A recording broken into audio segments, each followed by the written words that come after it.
భాగంగా ఇవాళ 4,000 కోట్ల రూపాయలతోటి మనం కొడంగల్లు నారాయణపేట ఎత్తిపోతల పథకాన్ని మనం తెచ్చుకున్నాం.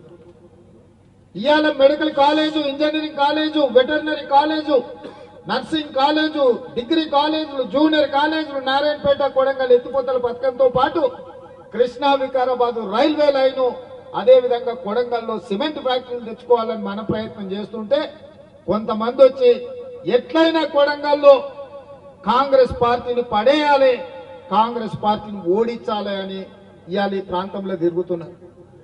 నేను అడుగుతున్న కొడంగల్ నియోజకవర్గ యువకులను, ఇక్కడున్న పెద్దల్ని ఆలోచన చేయమని నేను అడుగుతున్నా. ఎందుకు కొడంగల్లో రేవంత్ రెడ్డిని కింద పడేయాలి? మెడికల్ కాలేజ్ తెచ్చినందుకు కింద పడేయాలనా? ఇంజనీరింగ్ కాలేజ్ తెచ్చుకున్నందుకు కింద పడేయాలనా? వెటర్నరీ కాలేజ్ తెచ్చుకున్నందుకు కింద పడేయాలనా? అదేవిధంగా నర్సింగ్ కాలేజీలు తెచ్చుకున్నందుకు కింద పడేయాలనా? డిగ్రీ కాలేజీలు తెచ్చుకున్నందుకు కింద పడేయాలనా? జూనియర్ కాలేజీలు తెచ్చుకున్నందుకు కింద పడేయాలనా? కరువు ప్రాంతంగా ఉన్న ఈ కొడంగల్ ప్రాంతానికి 4,000 కోట్ల రూపాయలతోని నారాయణపేట కొడంగల్ ఎత్తిపోతల పథకాన్ని తెచ్చుకొని ప్రతి ఎకరాకు నీళ్లు ఇస్తున్నందుకు రేవంత్ రెడ్డిని కింద పడేయాలనా? ఈ ప్రాంతంలో ఉద్యోగ ఉపాధి అవకాశాలు లేక అపారమైన సున్నపు గనులు ఉంటే ఆ సున్నపు గనులతోని 1,000 కోట్ల రూపాయల పెట్టుబడి తెచ్చి సిమెంట్ ఫ్యాక్టరీ పెట్టడానికి అనుమతులు తెస్తున్నందుకు రేవంత్ రెడ్డిని కింద పడేయాలనా? దేనికోసం కింద పడేయాలని నేను అడుగుతున్నా. 75 ఏళ్ళు మీరు ఎవరేం చేయలే. 75 ఏళ్ళు మరి కష్టాలు ఉంటే మమ్మల్ని ఎవరు పట్టించుకోలే. ఇవాళ అర్ణమ్మ బయలుదేరింది, నేను బీజేపీ జాతీయ ఉపాధ్యక్షురాలను. మంచిదే అమ్మా, కాంగ్రెస్ ఉన్నంతసేపు మంత్రి పదవులు అనుభవిస్తుంది. కాంగ్రెస్ కార్యకర్తలు భుజాల మీద పోసి నేను ఎమ్మెల్యేని చేసి మంత్రిని చేస్తే మంత్రి పదవి అనుభవించి ఇవాళ కార్యకర్తల గుండెల మీద దాన్ని బీజేపీలోకి పోయినాం. బీజేపీలోకి పోయామన్న పాలమూరు రంగారెడ్డి ఎత్తిపోతల పథకానికి ఏమన్నా జాతీయ ప్రాజెక్టులు తీసుకొచ్చినావా? ఈ జిల్లాకు సాగునీరు ఎంత అవసరమో మీకు తెలుసు. నరేంద్ర మోడీ 10 ఏళ్లు ప్రధానమంత్రిగా ఉంటే పాలమూరు రంగారెడ్డి ఎత్తిపోతల పథకానికి జాతీయ ప్రాజెక్టు తేలేదు. కానీ నువ్వు భారతీయ జనతా పార్టీలో జాతీయ ఉపాధ్యక్షురాలు పదవి తెచ్చుకున్నావు. దానివల్ల నీకు లాభమైంది, నీ కుటుంబానికి లాభమైంది తప్ప మా పాలమూరు జిల్లాకి ఏమన్నా ప్రయోజనం ఉందా అని నేను అడుగుతున్నా. ఇవాళ భరసింహారెడ్డి అర్ణమ్మ ఎట్లన్నా చేసే కొడంగల్ తుట్టి చేయాలి, తూటు ఒడవాలి, అప్పుడే రేవంత్ రెడ్డి ఇజ్జత్ తీయాలని ఇలా కంకణం కట్టుకొని ఇట్లకెళ్ళి చీకట్ల తిరుగుతున్నాడు. ఆడొకడు ఈడొకడు ఉంటాడు, మోప అయితేనే ఉంటాడు. ఏ ఊర్లో అయినా అందరు మంచోళ్ళు ఉంటారా? ఎవడో ఒకడు తలమాసినోడు ఉంటాడు, ఎవడో ఒకడు ఎంగిల్ మెక్కులకు ఆశ పడేటోడు ఉంటాడు. అట్లాంటి వాళ్ళు కొంతమంది వాళ్ళ చుట్టూతో చేరి వాళ్ళందరూ కూడా నేను ఒక మాట చెప్పదలుచుకున్నా. ఇవాళ మన ప్రాంత అభివృద్ధి మనం అందరం కలిసికట్టుగా ఉండి రాజకీయాలకు అతీతంగా కొడంగల్ నియోజకవర్గం నుంచి 50,000 మెజార్టీ ఇచ్చి పాలమూరు పార్లమెంట్ సభ్యుడిగా వంశీచంద్రెడ్డిని గెలిపిస్తే మీ సిపాయిగా ఢిల్లీలో ఉండి పాలమూరు రంగారెడ్డి ఎత్తిపోతల పథకాన్ని జాతీయ ప్రాజెక్టుగా తేవడానికి అవసరమైతే ప్రధానమంత్రితో కొట్లాడతాడు. రాహుల్ గాంధీ గారు ప్రధానమంత్రి అయితే 1,000 కోట్ల రూపాయలు నిధులు తీసుకొచ్చి పాలమూరు జిల్లాను అభివృద్ధి చేయడానికి ఉపయోగపడతాడు. అట్లాంటి అవకాశాన్ని జారవిడుచుకుందామా? ఇవాళ వాళ్ళు వీళ్ళు చెప్పినట్టు మనం నష్టపోదామా? అదేవిధంగా కాంగ్రెస్ ఓడగొట్టాలంటూ బీఆర్ఎస్ వాళ్ళు కూడా మోపారు. నేను అడుగుతున్నా, ఎందుకు ఓడగొట్టాలి కాంగ్రెస్ ను? ఆడబిడ్డలకు ఆర్టీసీలో ఉచిత బస్సు ప్రయాణం ఏర్పాటు చేసినాక ఓడగొట్టాలనా? పేదోళ్లకు రాజీవ్ ఆరోగ్యశ్రీ ద్వారా 10 లక్షల రూపాయలు ఏ దవాఖానకు పోయినా, అపోలకు పోయినా, యశోదకు పోయినా, కామినేనికి పోయినా బాజాబ్తా నడుచుకుంటా 10 లక్షల రూపాయలు వైద్యం అందించినందుకు ఇవాళ కాంగ్రెస్ పార్టీని ఓడగొట్టాలనా? ఇవాళ ఆడబిడ్డలకు 500 రూపాయలకే ఉచితంగా సిలిండర్ ఇస్తున్నందుకు ఇవాళ కాంగ్రెస్ పార్టీని ఓడగొట్టాలనా? ప్రతి పేదవాడికి 200 యూనిట్లు ఇంటికి ఉచితంగా కరెంట్ ఇచ్చినందుకు కాంగ్రెస్ పార్టీని ఓడగొట్టాలనా? ప్రతి పేదవాడికి ఆయనలో రాజశేఖర రెడ్డి గారు ఉన్నప్పుడు ఊరూరా ఇందిరమ్మ ఇల్లు ఇచ్చినాం, అడిగిన వాళ్ళకి ఇచ్చినాం, అడిగిన వాళ్ళకి కూడా ఇచ్చినాం. నువ్వు కట్టుకోవా, మళ్ళీ ఎప్పుడు వస్తుందో ఏమో, కాలం ఎట్లొస్తుందో. నీ పిల్లగానికి రేపు పెళ్లి అయితే కష్టమైతే పిల్లగానికి కూడా ఒకటి కట్టుకోని తండ్రి కొడుకు కూడా ఆయన 25 లక్షల ఇందిరమ్మ ఇల్లు కాంగ్రెస్ పార్టీ ఇచ్చింది. 10 ఏళ్లు కేసీఆర్ అధికారంలో ఉన్నాడు. ఈ కొడంగల్ మొత్తంలో ఏ ఊర్లోనన్నా డబుల్ బెడ్రూమ్ ఇల్లు వచ్చినాయా? ఎవరికైనా వచ్చినాయా? మా జర్నలిస్టులకు ఇళ్ళ పట్టాలని వచ్చినాయా? మరి ఏ పేదోడికి డబుల్ బెడ్రూమ్ ఇల్లు ఇయ్యని ఆ సన్నాసులు ఇవాళ మళ్ళొచ్చి రేవంత్ రెడ్డిని ఓడగొట్టాలి, రేవంత్ రెడ్డిని వడగొట్టాలి. ఈ కుట్రలు కుతంత్రాలు ఏందని నేను అడుగుతున్నా. ఇదే కాదు, నియామకాల కోసమే ఉద్యమం జరిగి 1200 మంది పిల్లలు ఆత్మ బలిదానం చేసుకుంటే తెలంగాణ రాష్ట్రం వచ్చింది.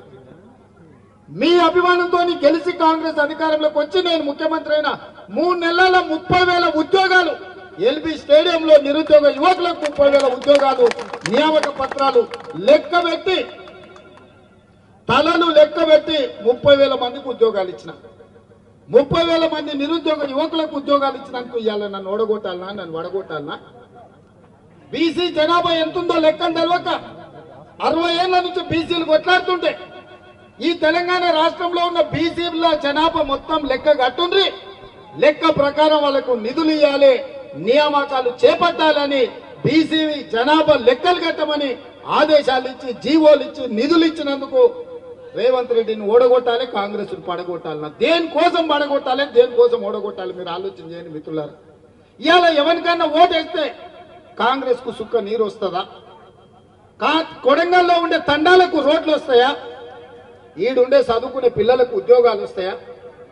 ఇవాళ వాడు చెప్పిండనో వీడు చెప్పిండనో మతం పేరు మీదనో భాష పేరు మీదనో పంచాయతీలు పెట్టి కలిసిమెలిసి ఉండే కోస్గిలో ఇవాళ పంచాయతీలు పెట్టి కాడికి వచ్చారు.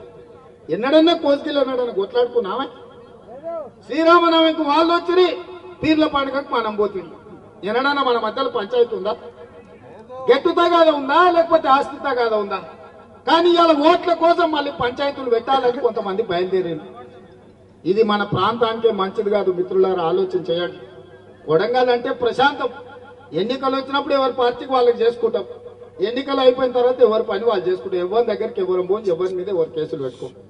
ఇవాళ అక్రమ కేసులు పెట్టుకునే పరిస్థితి, జుట్లు పట్టుకొని కొట్లాడుకునే పరిస్థితి ఇవాళ కొంతమంది కల్పిస్తున్నారు. అందుకే మిత్రులారా, ఈ కొడంగల్లో ఈ 5 ఏళ్ళు నేను ఒక్కటే మాట చెప్పదలుచుకుని ఇక్కడ ఉన్న పెద్దలందరికీ, ఇక్కడ ఉన్న యువకులందరికీ, ఈ 5 ఏళ్ళు రాజకీయాలు వద్దు. ఈ 5 ఏళ్ళు ఎవ్వని గురించి ఎవ్వడు భ్రమలు కల్పిస్తే భ్రమలు పడకండి.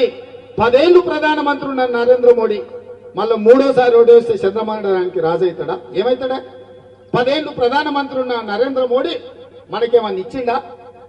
5 ఏళ్ల నుంచి జాతీయ ఉపాధ్యక్షురాలు ఉన్న అరుణమ్మ ఏమన్నా తెచ్చిందా? ఇంకా కొత్తగా ఏం తెస్తారు? ఇవాళ మనకు అవకాశం వచ్చిన ఎంబడే 5,000 కోట్ల రూపాయలు తీసుకొచ్చి కోస్గిలో 1,00,000 మందితోని సభ పెట్టి రాష్ట్రంలో ఉన్న మంత్రులందరినీ కొడంగల్కు కోస్గికి రప్పించి శిలాఫలకాలు వేసి ఇవాళ అభివృద్ధి పనులు చేపట్టినమా లేదా ఆలోచన చేయాలి. ఊరూరు సందు సందు రోడ్లేసే బాధ్యత మనం తీసుకున్నాం. 3,500 ఇందిరమ్మ ఇళ్లు ఎంబడే పేదోళ్ళకి ఇచ్చడానికి ఇవాళ జీవో ఇచ్చినాం. 4,50,000 ఇళ్లు 22,500 కోట్ల రూపాయలు కేటాయించి రాష్ట్రమంతా పేదోళ్లకు ప్రతి ఇంటికి 5 లక్షల రూపాయలు ఇల్లు కట్టుకోనికే ఇవాళ ఇచ్చిన మాట వాస్తవం కాదా? ఒక్క కొడంగల్లో నేను 40 కోట్ల రూపాయలకు సీసీ రోడ్లు ఇచ్చినాం, డబల్ రోడ్లు ఇచ్చినాం, ప్రతి తండాకు రోడ్లు ఇచ్చినాం. దాదాపుగా 700-800 కోట్ల రూపాయలు 100 రోజుల్లో కొడంగల్లో రోడ్ల కోసం ఇచ్చిన మాట వాస్తవం కదా? మళ్ళా 100 ఏళ్ళైనా ఇన్ని నిధులు ఇవ్వడన్నది ఇస్తాడా? ఇలా కేవలం ఓడించుర్రి ఎట్లనే వేసి రేవంత్ రెడ్డి పరపతి తగ్గియాలంటే కొడంగల్ మెజార్టీ తగ్గియాలి, లేకపోతే రేవంత్ రెడ్డిని దెబ్బతీయాలి, దొంగ దెబ్బ తీయాలని వెనకంగా గూడుపుటాన్ని చేస్తారు. ఇది రేవంత్ రెడ్డిని దెబ్బతీయడం కాదు, కొడంగల్ ప్రతిష్టను దెబ్బతీయడం, కొడంగల్ అభివృద్ధిని దెబ్బతీయడం, కొడంగల్ ఆత్మగౌరవాన్ని దెబ్బతీయడం, కొడంగల్ కు భవిష్యత్తులో జరగబోయే అభివృద్ధిని అడ్డుకోవడము. ఒకవేళ ఏదైనా తప్పిదం జరిగితే కృష్ణా వికారాబాద్ రైల్వే లైన్ రాకుండా పోతే, కొడంగల్లో వచ్చే సిమెంట్ ఫ్యాక్టరీ రాకుండా పోతే, నారాయణపేట కొడంగల్ ఎత్తిపోతల పథకం ఆగిపోతే, పాలమూరు రంగారెడ్డి ఎత్తిపోతల పథకానికి జాతీయ ప్రాజెక్టు రాకుండా పోతే ఇవన్నీ నష్టాలు జరుగుతాయి మిత్రులారా. అందుకే ఈడికొచ్చిన ప్రతి కార్యకర్తకు నేను ఎక్కడున్నా నా గుండె చప్పుడు కొడంగలే. నేను ఏ స్థాయికి ఎదిగినా, చాలా మంది ఓడిపోయిన తర్వాత రేవంత్ రెడ్డి మళ్ళీ రాడు, పట్నం వంక చూసుకుంటాడు, ఎల్బీ నగర్ పోటీ చేస్తాడని మా మిత్రులు, మా మీడియా మిత్రులు, సార్ ఎల్బీ నగర్ పోతాడు, సార్ షాద్ నగర్ పోతాడన్న పోయినానే మళ్ళీ మీ దగ్గరికే వచ్చినాయి కదా, అవునా కదా? మళ్ళీ వెనక్కి వచ్చినా మీ దగ్గరికే వచ్చినా మీరే మళ్ళీ భుజాల మీద మోసిండు, మీరే గెలిపించారు. అందుకే నేను మాట ఇస్తున్నా, ఈ కొడంగల్ మొత్తం దేశంలోనే ఆదర్శవంతమైన నియోజకవర్గంగా అభివృద్ధి చేసి ఇక్కడ ఫ్యాక్టరీలు తెచ్చి ఇక్కడ నిరుద్యోగులకు ఉద్యోగాలు ఇచ్చి అభివృద్ధి అంటే కొడంగల్ లాగా ఉండాలి. కార్యకర్తలు అంటే కొడంగల్ కార్యకర్తలను చూసి దేశమంతా నేర్చుకోవాలనే విధంగా ఇవాళ ప్రయత్నం చేస్తున్నాం. నేను మిమ్మల్ని అందరినీ వీళ్ళందరూ రూమ్ లో ఉమ్మరిస్తుంది చెమట పెడుతుందని అనుకుంటున్నారు. నేను అనుకున్న చాలా రోజులకు మా వాళ్ళని మా కుటుంబ సభ్యులు అందరినీ గంటల కొద్ది కూర్చొని అందరితో కలిసి మాట్లాడినా ఇన్ని రోజులు నాకు సరిగ్గా నిద్ర పట్టలే. ఇవాళ రాత్రికి కంటి నిండా నాకు నిద్ర పట్టలేదు. ఎందుకంటే నా కోసం కష్టపడ్డ వాళ్ళందరినీ నేను కలుసుకున్నాను, సంతోషం నాకుంది. అందుకే ఎన్ని గంటలైనా ఎంతసేపు అయినా ఎవరు ఏది చెప్పినా నాతోని కొట్లాడి స్వతంత్రం మీకుంది, నాతోని పట్టుబడి పని చేయించుకునే అధికారం మీకుంది. ఎందుకంటే మీరందరి కోసమే నేను నాయకుడైనా, మీ కష్టంతోనే నేను ఈరోజు ఈ స్థాయిలో ఉన్నా. ఇవాళ రాష్ట్రానికే కొడంగల్ నాయకత్వం వహిస్తుంది మిత్రులారా. ఇవాళ ఏది ఉన్నా నేను ఇక్కడ కూర్చుంటే ఎవరు బీఫామ్ తీసుకోవాలన్నా కొడంగల్కు రావాల్సింది కదా.